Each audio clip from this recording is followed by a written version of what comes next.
Hello and welcome to the Prospect Blueprint. I'm Kelly Kleinman, and my esteemed co-host, as always, is none other than 24-year MLB veteran, Mr. Rick Dempsey. Rick, how you doing? Thanks, Kel. Excited about this interview today. Senator Skinner, how often do we get up into this realm? Is quite an honor. Good. Yeah, rarefied air. We had Lee Steinberg and Dennis Gilbert on, definitely up there. So Lee Steinberg was the student body president of the college that I went to. I don't doubt that for a second. Yeah. Yes. An amazing guy. Well, we have limited time with our special guest today, who is none other than the state senator most responsible for getting California legislation passed that brought the NIL into the national spotlight. She is none other than Senator Nancy Skinner. Senator Skinner, hello, and thanks for your staff making you available. We really appreciate this. Kelly and Rick, very happy to be with you. Great. Well, on behalf of college athletes and moms and dads everywhere, I want to thank you and all involved for your diligent work in making this a reality. Thank you so much. Hey, you're welcome. I mean, the thing that's so odd is every student had NIL rights, and people didn't even know what that term meant, but they all had it. And they had it in high school. They had it as college students, whatever. It was only if you were an athlete and you signed a contract with the NCAA that you forfeited your name, image, and likeness rights. They were the only people. So what a crazy situation. Yeah. Rick, you're at bat. I know. So, Senator, I mean, what was your inspiration to get this going? Because I feel like I'm left out. I know I spent 24 years in the big leagues, but, college was something I just had to overlook at the time because there was nothing for me there in education. I wasn't a great student, but I needed to get into pro ball. I was, off on my own at 16 years old. I could have used that college education. I could have used you pushing up there for me. That was nice. But tell me about what made you think that these players at this level getting to college, should make a little bit of salary because it's an ingenious idea.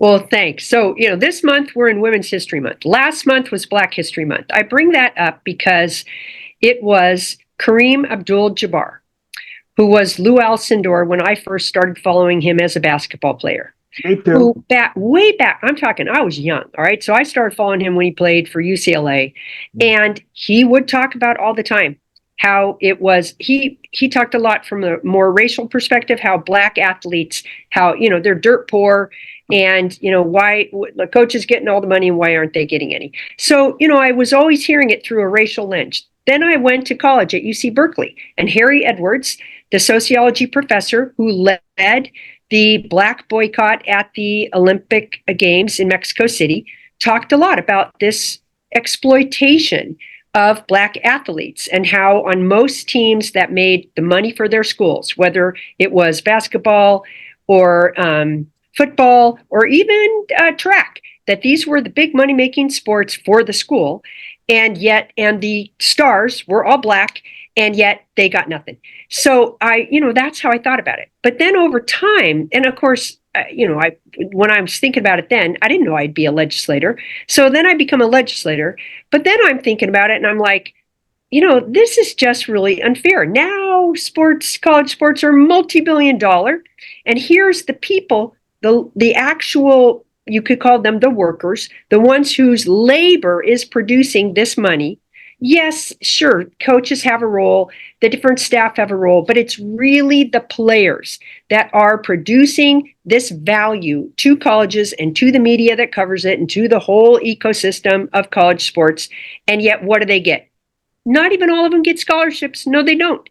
And it doesn't matter that not a one of them. So let's say that you were a swimmer. You couldn't even teach swimming lessons. So that's how absurd the NIL rule was. So when I started thinking of it broader than just from the racial point of view, though the racial factor is still there, I thought, no, these students they deserve to have some share of this pie. Nancy, I mean, the universities had to be a little upset at first because they didn't very. realize. I know. They didn't realize how much this was going to end up costing them. And I've seen some of the numbers already, and they're shocking to me. After spending my time in a professional sport, the salaries have already eclipsed my entire career. So, I mean, you must have got a lot of pushback from all the universities that were having to deal with your idea here. Every college. So obviously, I'm a senator. When I introduce a bill, I meet with both the people who are in favor, the people who oppose. Every college that came to see and came to my office, absolutely not. This will destroy college athletics. And I'm like, you people just don't want to share in this, multi-billion-dollar operation. You've got to share. And they all said, this is never going to go anywhere. Your bill's going to die. And I told him, I said, I think this is more popular than you think. Now, of course, I had the luck of timing. We already had the O'Bannon suit, was settled in his favor around that video stuff and his name, image, and likeness. We had all of these scandals going on where it was proven that different coaches were paying their student athletes under the table. So you had lots of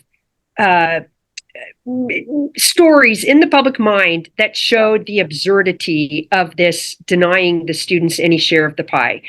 And of course, you have LeBron always talking about it. You still had Kareem Abdul-Jabbar speaking about it anytime he had the opportunity. You had many of the broadcasters on ESPN and all talking about this, not NIL per se, but just how unfair the system was towards the athletes. And so I kept telling these colleges, I'm like, you don't understand how popular this is going to be. And I was blown away. That bill got bipartisan support, Republicans and Democrats. We never received a no vote. Yeah, I believe that. Let's dig a little bit deeper. It seems as though virtually every state immediately passed an NIL legislation following your lead, right? It was like magic. It was overnight. It was like fungus growing in a positive way. Alumni groups, collectives that they call them now, right? Immediately sprang into action and fill their universities' coffers to stay competitive. It makes sense. Yeah. Clearly, there are the haves and have-nots in this situation. I know for a fact that last year's Ohio State Buckeye team cost them $27 million, and this year's is probably going to run them about $35 million. So the illusion of a semi-level playing field in recruiting that the NCAA rules were supposedly intended to create a little bit tilted now. So what's the downside to this? Well, okay, so I said Black History Month, Women's History Month. So one of the things under the NIL, I was very acutely aware that women, and this is before the NIL passed, but I was very acutely aware that women really got shortchanged, women athletes, that they are much less likely to get the scholarship even. And of course, they don't get the same playing time. They don't get the gym space. They don't get the locker room space. And the women many of the college athletic women were telling me that, we're at the point that this is the main time we can monetize our athletic talent because there aren't professional sports we can go into. This is the time. So I was very motivated by helping women. And when the NIL first came into being, many of the stories were, yes, there were some key quarterbacks and some key basketball players that were getting some great deals and endorsements, but women were really monetizing. They were making the most money, different women all around the country. Now, with the formation of these collectives, we've seen, we don't have real data yet, but it looks like the women, as unfortunately happens so often, are not getting the same benefit. So, I would love to fix that. I don't know how to do it quite legally, but I'm carrying a bill right now to try to get some information, to try to create that transparency so we can understand it better. We're getting to that. I don't want to jump ahead, but yeah. So I'm probably going to be repeating you in this, but maybe we could take it to another level. So I'm on record admitting that I love watching women's sports. My number one sport is not anything that's played collegiately here, but I love the Australian women's sevens rugby team. I love that. Wow. I love watching that more than anything. And I've got two kids playing baseball. Sorry, Rick. That's all right. But women's softball is one of the most popular. Number Most two, popular sports, what? Yeah. well, I'm going to say football. Then I'll go with women's softball. Okay. Absolutely. So as I look at that, I feel great empathy for those gals because they only have 4 years to bond, enjoy their college days, and create a lifetime of memories. Without a professional option thereafter. So this legislation, the reason that I like it is because it gives those hardworking women an opportunity to market their brand, does it not? Yes. On many levels, moving forward. Absolutely. Yeah. Absolutely. Anyway, I mean, this is what's so funny. Yes, NIL allowed for the athlete, the student athlete, to market their brand as an athlete. But they were also restricted from marketing their brand. Let's go back to Caitlin Ohashi. Caitlin Ohashi was that brilliant gymnast at UCLA who had 1 million YouTube viewers but didn't have NIL rights. Caitlin Ohashi's a poet. Caitlin Ohashi wanted her NIL rights to be able to publish her poetry. The NC2A basically, she put in a request or whatever, I want to be able to monetize my poetry. It was not her, this was before NIL was allowed. It was not her gymnastics. They denied her. They denied her because they said, no, that's your name, image, and likeness. So you could be an athlete and you could be a poet or a rapper or a DJ or any of that, and you still couldn't have used your NIL rights. So while we can see these great endorsement deals that many of obviously the stars, male stars in basketball and football are getting it, the women are being able to do whatever they want to make money on whatever their skill set is in addition to their athletics as well as their athletics. And that's a very important and key point. As well as it should be, I'll throw this out there real quick before Rick takes another swing. There are women who have unbelievable following in social media. Yes. Yes. And you might not see the sponsorships that come through on the collegiate level, but privately, right. You might not see the Nike or whatever. Right. Yeah, because there's people who actually track them. I've seen it, and they're beginning to do well. So this is it, for me. It's wonderful. Go ahead, right. Rick. They can monetize. It's the NIL. Basically, when you didn't have it, you could not monetize any of your social media, which we now know so many young people. I don't know how to do it, but whether it's Snapchat or TikTok or Instagram or whatever it is, they're able to monetize. They're very good entrepreneurs. And so many of them are monetizing it in relationship to their incredible athleticism, whether it's because they're a softball player, volleyball player, you name it. And many of them are monetizing it just as an influencer. Yeah. Rickster. I think Senator, you've been talking to Major League Baseball lately, haven't you? Because they're starting to dish out a lot of little incentives to the new people coming into the game. But anyway, we'll talk about that later. How has the legislation affected the transfer portal and the urgency of all of these collectives now to hustle up the money for their favorite universities, so they can get better players coming there? Well, look, we knew the boosters, meaning the non-staff of these colleges, always had a significant role in this big multi-billion-dollar college sports empire. Let's call it that. And they always did. So now they're doing it through these collectives. And it's, there's winners and losers. So while I couldn't have predicted, or I shouldn't say I couldn't have, I did not predict this exact phenomena. I absolutely was not naive. I know anytime you start playing with a multi-billion-dollar enterprise, they're going to figure out how to game it, right? Somebody's going to figure out how to game it. So, and multiple people have.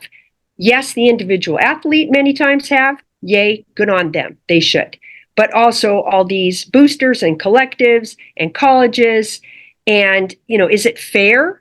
Has it come out to be, no.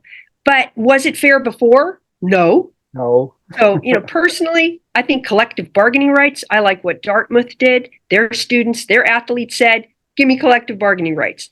I think all the athletes should be able to have that. But, we're obviously not there yet. You stole my next question. Dartmouth Hoops just voted to unionize. Totally. It's clear. It's clearly okay. Yeah. We're going to continue this conversation at another time. Okay. in that regard. I'd like to get some insights from you privately. But it's clearly a labor-related issue, right? So collective bargaining comes to mind. Can you see athlete-driven labor unions being organized at each school? Okay, let's think about for a minute. What most of us, until we look at the history, how did the NCAA come about? It came about now, what, is it 100 years? I'm looking at my staff to remind me. It came about because there was, way back when the football players were playing and they would be injured, there was an issue of, if they were injured, because if you have an employee that's injured, you're responsible for taking care of the injury. Is that our responsibility?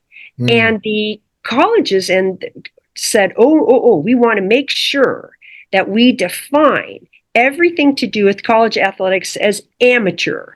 And so if it's amateur, this notion was never even considered. So they added this notion of amateur, and with amateur, they added the definition, they cannot make any money. They cannot get any benefit from it. And even originally, they couldn't even get scholarships. And then they tweaked the rules a little here and there over time. So the whole purpose of the NCAA from the jump was to prevent athletes from being considered labor and being considered workers and having any rights as a worker would have. Interesting. Mm-hmm. Senator, you mentioned Lee Steinberg a minute ago, and we had him on. We had him on last year, and he said essentially that the NIL is a free-for-all, that it's the wild, wild west, and it is. Even high school athletes potentially making a fortune. Eighth graders. Yeah. Is this the spirit of the legislation for what to become 100% free market system? Well, look, you had, let's take LeBron. Why didn't he go to college? LeBron didn't go. LeBron was a superstar in high school. Yeah. And if he had been able to have NIL rights, he would have made money even in high school. He didn't go to college because he knew he couldn't afford to, and with the rules, and he wanted to help his family, so he went straight pro. Well, you've got young people now who it's already clear that they can make more money, especially, unfortunately, women, because they can make little to nothing as pros, that are, as high schoolers and even eighth graders, now start, monetizing with their NIL and just figuring, okay, I'm just going to go straight that direction. And so, yes, it is a free-for-all, but, anytime you're dealing with this kind of, it's free enterprise, right? Yep. Yeah. Okay, so this next question is, again, it takes us to some of the ancillary issues surrounding NIL, surrounding those kinds of issues, stuff that's really current right now. And that's that, I'll start with a preface with a statement that all NCAA rules are trumped by state law, which I totally agree with. Basically, the NCAA exists only because the universities needed some oversight, an oversight organization to look out for their best interests, obviously not necessarily the best interests of the student athletes, although that's what they trump it, I should say. Does this render the NCAA completely antiquated, especially when kids could transfer at will without having to sit out? Else, because of the NIL, they can cry Sherman Act all the way to the court, and the NCAA is destined likely to get a technical knockout in court as well. Does that make it possible now for kids to not have to sit out? And I have a lot of interest in that answer. Yeah, well, that rule and how it would, I can't opine on as well. So apologies that I'm not going to be able to give you the answer because I can't opine on that as well. But I would say to your point about, what now is the purpose of the NCAA, you can look at the conferences themselves have become more powerful. And maybe they were for a long time. Maybe this was already happening, but they are more powerful than the NC2A at this moment.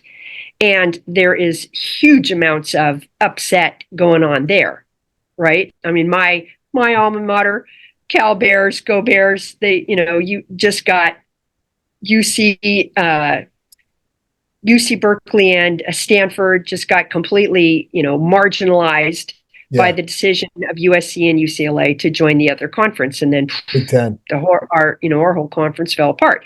Yeah. But and the NC2A did nothing to assist. So if you think about that, their purpose might be in a national organization to sort of help guide these things, maybe make things more fair. To me, that action that happened amongst those conferences was patently unfair and did not regard the students, because now those same students are having to travel across the country when before they only had to travel within the Western states. So the students, this did not benefit them. So I'm like, okay, NCAA, what is your purpose? Yeah. Go ahead, Rick, take a cut. Well, then you'd say the best solution should be more like the pros, where the student athletes are employees.